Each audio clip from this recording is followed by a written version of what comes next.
Hello friends, Umatak art and education में आपका स्वागत है। आज हम अपने इस वीडियो में देखेंगे विभिन्न स्थलाकृतियाँ, डिफरेंट टाइप्स ऑफ टोपोग्राफिक। अब देख लेते हैं। निर्माण के आधार पर स्थलाकृतियाँ तीन प्रकार की होती हैं। यानी निर्माण के आधार पर स्थल की आकृतियाँ कितने प्रकार की होती हैं? तीन प्रकार की। पहला क्या है? पर्वत। दूसरा क्या है? पठार। तीसरा क्या है? मैदान। तो पर्वत देख लेते हैं पहले। उत्पत्ति के आधार पर यानी उत्पत्ति के अनुसार पर्वत चार प्रकार के होते हैं। पहला ब्लॉक माउंटेन। जब चट्टानों में स्थित भ्रंश के कारण मध्य भाग नीचे खिसक जाता है तथा अगल बगल के भाग ऊंचे उठे प्रतीत होते हैं तो ब्लॉक पर्वत कहलाते हैं। बीच में धंसे भाग को रिफ्ट घाटी कहते हैं। बीच में धंसे भाग को क्या कहते हैं? रिफ्ट घाटी कहते हैं। इन पर्वतों के शीर्ष कैसे होते हैं? समतल होते हैं तथा किनारे तीव्र भ्रंश कगारों से सीमित होते हैं।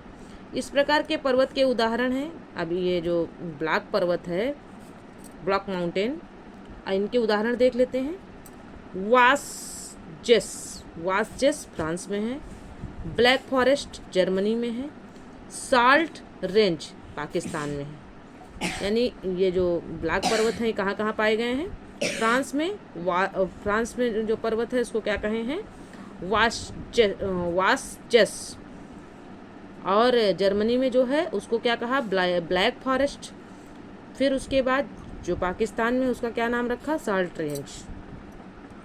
अब पर्वत निर्माण के विभिन्न सिद्धांत देख लेते हैं। सिद्धांत और भूगोलवेत्ता। सन्नति, इसके भूगोलवेत्ता कौन थे? कोबर। तापीय संकुचन, जेफ्रीज। महाद्वीपीय फिसलन, डेली। महाद्वीपीय विस्थापन, वेगनर। फिर है संवहन तरंग, Holmes. Radioactivity, Joly. Plate विवर्तनिक, हैरी हेश। प्लेट विवर्तनिक की शब्दावली का सर्वप्रथम प्रयोग टोरंटो विश्वविद्यालय के टूजो विल्सन ने 1965 ईस्वी में किया था। प्लेट विवर्तनिकी सिद्धांत की वैज्ञानिक व्याख्या का श्रेय W.J. मॉर्गन को दिया जाता है। नोटेड पॉइंट में देख लेते हैं। विश्व की सबसे लंबी रिफ्ट घाटी जॉर्डन नदी घाटी है। विश्व की सबसे लंबी रिफ्ट घाटी जॉर्डन नदी की घाटी है जो लाल सागर की बेसिन से होती हुई जम्बजी नदी तक 4800 किलोमीटर लंबी है। आगे देख लेते हैं फ्रेंड्स। विशिष्ट पर्वत। अब विशिष्ट पर्वत में क्या है? विशिष्ट पर्वत देख लेते हैं। ये पर्वत चट्टानों के अपर्दन के फलस्वरूप निर्मित होते हैं, जैसे विंध्याचल एवं सतपुड़ा, नीलगिरी, पारसनाथ, राजमहल की पहाड़ियाँ। ठीक है। राजमहल की पहाड़ियाँ कहाँ हैं? भारत में है। सियरा स्पेन में है। गैशा एवं बूटे अमेरिका में है। आगे देख लेते हैं। संचित पर्वत, ये काहे के उदाहरण थे? अवशिष्ट पर्वत के। रेसिडल माउंटेन, ये पर्वत चट्टानों के अपर्दन के फलस्वरूप निर्मित होते थे। जो अवशिष्ट पर्वत थे ये किससे? चट्टानों के अपर्दन के फलस्वरूप निर्मित हुए थे। और इनके उदाहरण क्या थे? विंध्याचल एवं सतपुड़ा, नीलगिरी, पारसनाथ, राजमहल की पहाड़ियाँ भारत, सियरा स्पेन, गैशा एवं बूटे अमेरिका। आगे देख लेते हैं। संचित पर्वत। एक्यूमुलेटेड माउंटेन, भूपटल पर मिट्टी, बालू, कंकर, पत्थर, लावा के एक स्थान पर जमा होते रहने के कारण बनने वाला पर्वत। रेगिस्तान में बनने वाले बालू के स्तूप इसी श्रेणी में आते हैं।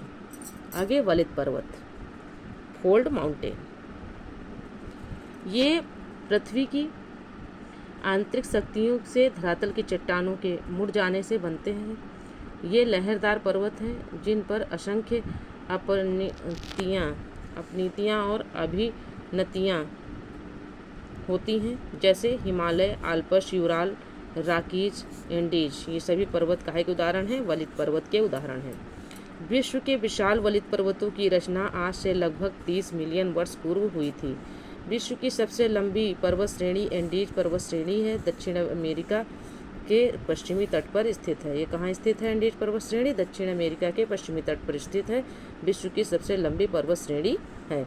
विश्व की सबसे ऊंची छोटी माउंट एवरेस्ट 8,848 मीटर जो है नेपाल में है। अफ्रीका का सर्वोच्च शिखर माउंट किलीमंजारो 5,895 मीटर तंजानिया में अवस्थित है। किलीमंजारो कहाँ है? तंजानिया में है। अफ्रीका का सर्वोच्च शिखर है। अफ्रीका का सर्वोच्च शिखर कौन सा है? माउंट किलीमंजारो है। इसकी ऊंचाई कितनी है? 5,895 मीटर, जो कि तंजानिया में अवस्थित है। वलित पर्वतों के निर्माण का आधुनिक सिद्धांत प्लेट टेक्टानिक की संकल्पना पर आधारित है। जहां आज हिमालय पर्वत खड़ा है, वहां किसी समय में टेथिस सागर नामक विशाल भू अभिनति अथवा भूद्रोणी थी। दक्षिण पठार के उत्तर की ओर विस्थापन के कारण टेथिस सागर में बल पड़ गए और वह ऊपर उठ गया, जिससे संसार का सबसे ऊंचा पर्वत हिमालय का निर्माण हुआ। भारत का अरावली पर्वत विश्व के सबसे पुराने वलित पर्वतों में एक है। अरावली पर्वत जो है विश्व के सबसे पुराने वलित पर्वतों में एक है। अरावली पर्वत कैसा है? वलित पर्वत का उदाहरण है। उसकी सबसे ऊंची चोटी का क्या नाम है? माउंट आबू के निकट गुरशिखर है, जिसकी समुद्र तल से ऊंचाई 1,722 मीटर है। कुछ विद्वान अरावली पर्वतों को अवशिष्ट पर्वत का उदाहरण मानते हैं। पठार देख लेते हैं। प्लेट्यू धरातल या विशिष्ट स्थल रूप जो अपने आसपास के स्थल से पर्याप्त ऊंचा होता है तथा शीर्ष भाग चौड़ा और सपाट होता है। सामान्यतः पठार की ऊंचाई 300 से 500 फीट होती है। कुछ अधिक ऊंचाई वाला पठार तिब्बत का पठार है, जो 16,000 फीट विश्व का सबसे ऊंचा पठार है। बोलिविया का पठार 12,000 फीट, कोलंबिया का पठार 7,800 फीट। पठार निम्न प्रकार के होते हैं। पहला है अंतर पर्वतीय पठार। पर्वतमालाओं के बीच बने पठार होते हैं इस प्रकार के पठार। अंतर पर्वतीय पठार कैसे होते हैं? पर्वतमालाओं के बीच बने पठार को अंतर पर्वतीय पठार कहते हैं। फिर पर्वतपदीय पठार कैसे होते हैं? पर्वत तल व मैदान के बीच उठे समतल भाग जो है पर्वतपदीय पठार कहलाते हैं। महाद्वीपीय पठार जब पृथ्वी के भीतर जमा लैकोलिथ भूपृष्ठ के अपरदन के कारण सतह पर उभर आते हैं तब ऐसे पठार बनते हैं, जैसे दक्कन का पठार। फिर है तटीय पठार। समुद्र के तटीय भाग में स्थित पठार जो है तटीय पठार कहलाते हैं। गुंबदाकार पठार चलन क्रिया के फलस्वरूप निर्मित पठार, जैसे रामगढ़ गुंबद भारत में है। मैदान, अब मैदान के बारे में देख लेते हैं। 500 फीट से कम ऊंचाई वाले भूपृष्ठ के समतल भाग को मैदान कहते हैं। मैदान अनेक प्रकार के होते हैं। अपर्दनात्मक मैदान, नदी, हिमानी, पवन जैसी शक्तियों के अपरदन से इस प्रकार के मैदान बनते हैं जो निम्न हैं। लोएश मैदान हवा द्वारा उड़ाकर लाई गई मिट्टी एवं बालू के कणों से निर्मित होता है। कार्स्ट मैदान चूने पत्थर की चट्टानों के घुलने से निर्मित मैदान। फिर समप्राय मैदान समुद्र तल के निकट स्थित मैदान जिनका निर्माण नदियों के अपरदन के फलस्वरूप होता है, उन्हें समप्राय मैदान कहते हैं। ग्लेशियल मैदान हिम के जमाव के कारण निम्नलिखित दलदली मैदान जहाँ केवल वन ही पाए जाते हैं ग्लेशियल मैदान कहलाते हैं। रेगिस्तानी मैदान वर्षा के कारण बनी नदियों के बहने के फलस्वरूप इनका निर्माण होता है। दूसरा देख लेते हैं निक्षेपात्मक मैदान। निक्षेपात्मक मैदान कैसे होते हैं? नदी निक्षेप द्वारा बड़े बड़े मैदानों का निर्माण होता है। इसमें गंगा, सतलज, मिसिसिपी एवं हांगहो के मैदान प्रमुख हैं। गंगा, सतलज, मिसिसिपी तथा हुआंगहो के मैदान प्रमुख हैं। इस प्रकार के मैदानों में जलोढ़ का मैदान डेल्टा का मैदान प्रमुख है। आगे देख लेते हैं भिन्न भिन्न कारकों द्वारा निर्मित स्थलाकृतियाँ। भिन्न भिन्न कारकों द्वारा निर्मित कौन कौन सी स्थलाकृतियाँ हैं? भूमिगत जल द्वारा निर्मित स्थलाकृतियाँ, उत्सृत कुआं, गीजर, घोलरंध्र, डोलाइन, कार्स्ट, झील, युवाला, पोलिये 15,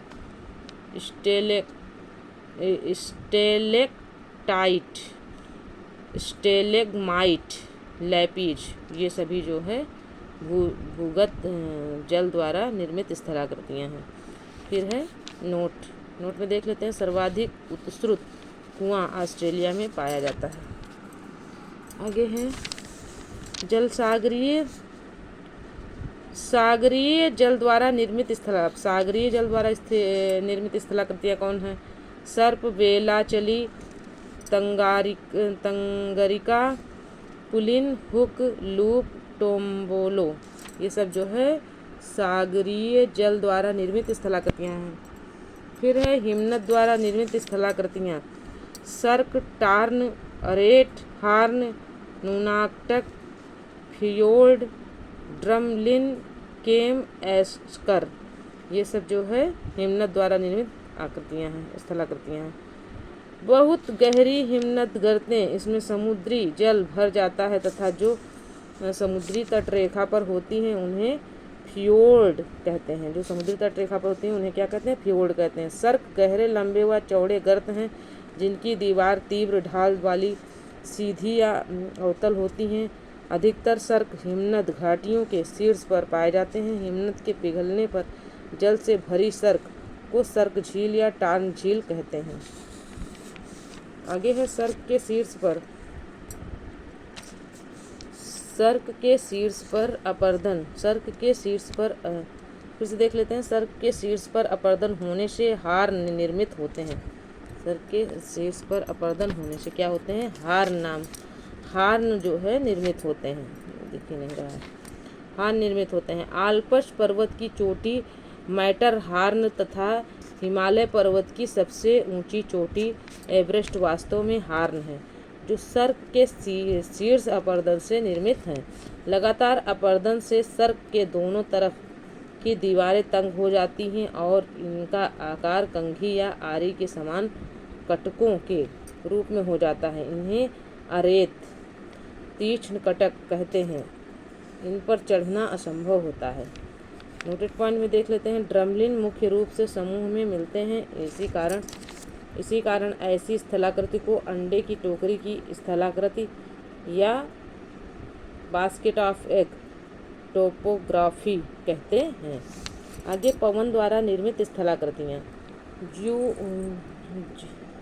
ज्यूगेन, यारडंग, इंसेलबर्ग, छत्रक, प्लेया, लैगून, बरखान, लोएश, पेडी प्लेन, ये सब कैसी हैं? पवन द्वारा निर्मित स्थलाकृतियाँ हैं।